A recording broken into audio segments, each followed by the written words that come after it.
Assalamualaikum warahmatullahi wabarakatuh. Perkenalkan, nama saya Siti Alina Cita, NPM 1913053016, nomor absen 27. Saya dari kelas semester 3C. Di sini saya akan menjelaskan tentang konsep hak asasi manusia. Berbicara masalah HAM atau hak asasi manusia, sebenarnya apa sih pengertian HAM itu? Oke, kita bahas. HAM adalah seperangkat hak yang melekat pada manusia sebagai makhluk Tuhan yang Maha Esa yang wajib dihormati dan dijunjung tinggi serta dilindungi oleh Undang-Undang Dasar. Dari pengertian hak asasi manusia tadi, kita bisa simpulin bahwa hak asasi manusia atau HAM itu sudah ada dan sudah melekat pada diri manusia sejak dia di dalam kandungan. Jadi setiap orang, semua orang itu punya haknya masing-masing, punya hak asasinya masing-masing. Dan itu juga bisa dipergunakan untuk hal yang baik ya, bukan yang tidak baik. Nah, setelah kita tadi sudah bahas tentang pengertian hak asasi manusia, pastinya teman-teman sudah ada nih pandangan, wah ternyata hak asasi manusia itu pengertiannya seperti ini loh, tentang sesuatu yang sudah melekat pada manusia. Kemudian kita akan bahas tentang bentuk-bentuk hak asasi manusia. Kita bahasnya satu-satu dulu ya. Yang pertama kita akan bahas tentang hak asasi pribadi atau personal rights. Yaitu apa sih sebenarnya itu? Hak asasi pribadi apa ya? Oke, hak asasi pribadi atau personal rights yaitu kebebasan berpendapat, memeluk agama dan lain sebagainya. Seperti halnya misalkan, jadi kalian itu, setiap manusia itu punya kebebasan berpendapat, punya suaranya masing-masing. Contohnya misalkan dalam pemilihan umum. Nah, setiap manusia itu dia punya hak suara untuk memilih siapa, milih si A atau si B gitu. Nah, kemudian setiap manusia juga itu punya kebebasan untuk memeluk suatu agama. Contohnya misalkan kalian mau ikut agama Islam, Kristen, Cina, Hindu, Buddha, Konghucu dan lain sebagainya. Itu terserah, itu hak masing-masing manusia. Lalu yang kedua adalah hak asasi ekonomi atau property rights, yaitu kebebasan memiliki sesuatu, menjual atau membeli. Contohnya seperti ini. Jadi teman-teman itu punya hak tersendiri ya, maksudnya teman-teman itu punya kebebasan untuk misalkan teman-teman mau menjual barang atau membeli barang atau memilikinya sendiri, itu terserah teman-teman. Jadi itu kebebasan hak teman-teman semua gitu. Yang ketiga, kita bahas yang ketiga. Yang ketiga ada hak asasi atau perlakuan sama dalam hukum dan pemerintah atau disebut juga right of legal. Nah, yang dimaksud ini adalah apa sih? Nah, yang dimaksud di sini adalah jadi teman-teman juga itu punya suatu kebebasan untuk dilakukan sebagai manusia yang sama, yang adil. Jadi kalau misalkan teman-teman merasa tidak diperlakukan adil, nah teman-teman bisa wajib lapor kepada pihak yang berwajib bahwa dirinya diperlakukan tidak adil gitu, teman-teman. Lalu yang keempat itu ada politik, hak asasi politik atau political rights, yaitu hak dalam ikut serta pemerintah atau hak pilih. Nah, maksudnya adalah jadi teman-teman juga itu bisa ikut serta dalam suatu pemerintahan. Maksudnya dalam seperti contohnya dalam proyek pemerintahan. Nah, teman-teman juga ikut bersinergis, ikut serta dalam proyeknya pemerintah, ikut partisipasi gitu. Kemudian ada hak pilih juga. Nah, jadi teman-teman itu punya kebebasan untuk memilih. Kelima, yaitu ada hak asasi sosial dan kebudayaan atau biasa disebut dengan social and cultural right.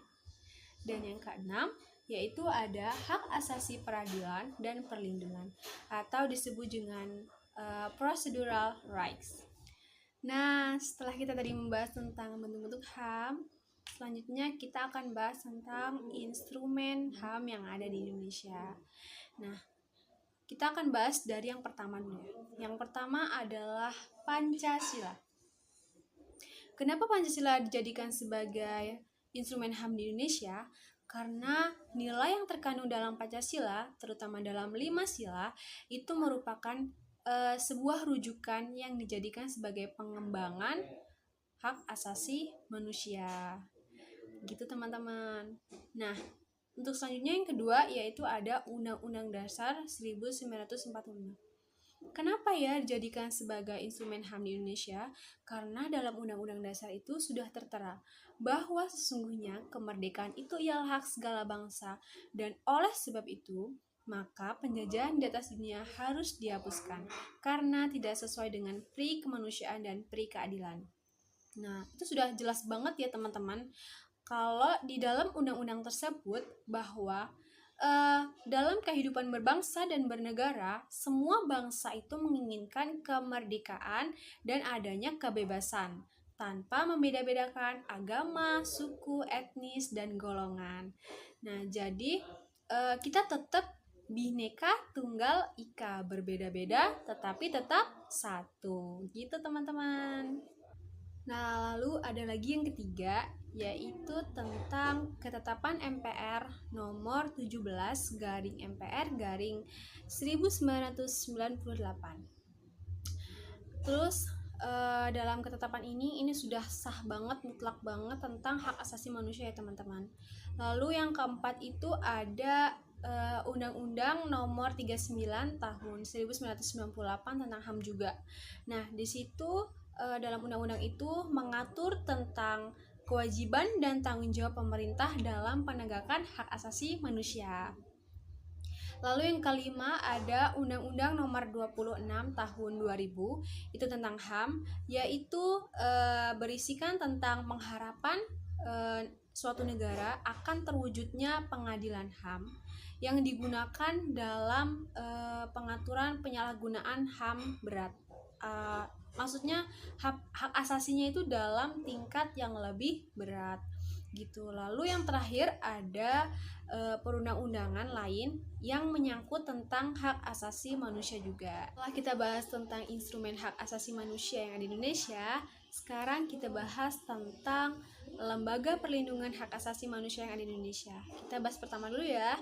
Yang pertama ada Komisi Nasional Hak Asasi Manusia atau disingkat dengan Komnas HAM. Nah, apa sih sebenarnya tujuan dari adanya Komnas HAM ini? Tujuannya adalah sebagai tempat pelaksanaan hak asasi manusia dan juga meningkatkan perlindungan serta penegakan hak asasi manusia. Nah, lalu fungsi Komnas HAM itu untuk apa? Yang pertama, untuk pemantauan hak asasi manusia. Yang kedua, sebagai penyuluhan hak asasi manusia. Yang ketiga adalah tempat penelitian hak asasi manusia. Gitu. Lanjut ke yang kedua, yaitu ada pengadilan HAM. Nah, pengadilan HAM ini biasanya berada di lingkungan umum atau tempatnya biasanya ada di kota atau desa gitu. Tugas dari perlindungan HAM ini apa sih? Yang pertama, memutus pelanggaran hak asasi manusia berat. Yang kedua, memeriksa dan memutuskan pelanggaran HAM berat kepada WNI yang di luar teritorial warga negara rakyat Indonesia. Yang ketiga adalah memutuskan pelanggaran HAM yang dilakukan oleh 18 tahun ke bawah, teman-teman. Gitu. Untuk yang ketiga yaitu ada Lembaga Bantuan Hukum atau disingkat dengan LBH. LBH itu apa sih? LBH adalah suatu organisasi independen yang memberikan bantuan dan pelayanan hukum kepada masyarakat. Nah, biasanya LBH ini dikelola oleh aktivis yang memiliki kepedulian tinggi terhadap keadilan ya. Lalu yang keempat ada Biro Konsultasi dan Bantuan Hukum Perguruan Tinggi. Nah, hal ini dilakukan sebagai salah satu bentuk perwujudan Tridharma Perguruan Tinggi, yakni pengabdian kepada masyarakat.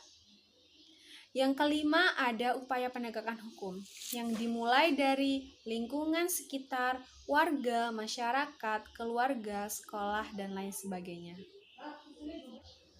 Baik teman-teman, mungkin itu saja materi yang bisa saya sampaikan. tentang konsep hak asasi manusia. Terima kasih sudah menyaksikan video saya, semoga bermanfaat. Saya mohon maaf apabila ada kata-kata dan hal-hal yang kurang berkenan di hati. Saya akhiri, wassalamualaikum warahmatullahi wabarakatuh. Terima kasih.